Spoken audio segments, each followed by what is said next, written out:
Today 30th of November, last trading day of the month. What a blessing day, guys. As mentioned in my previous analysis on Kiwi dollar, we've been short, bank amazing profit. We had another beautiful short trade just now. If you look at here, as mentioned here, we had a short trade, and if you look at the previous candle, we have this bearish engulfing candle, short trade as soon as the market hit to the 220 EMA on and the support level. As that's what explained my trade, it's time to bank some profit.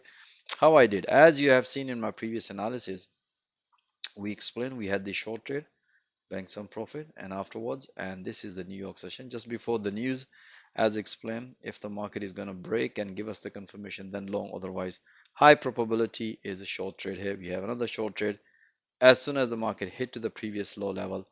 As explained my trader, consider banking few pips or at least move your stop loss at the break even. You want to see those analyses in real time? Most welcome. Join our fast growing trader community, guys. Have a nice day.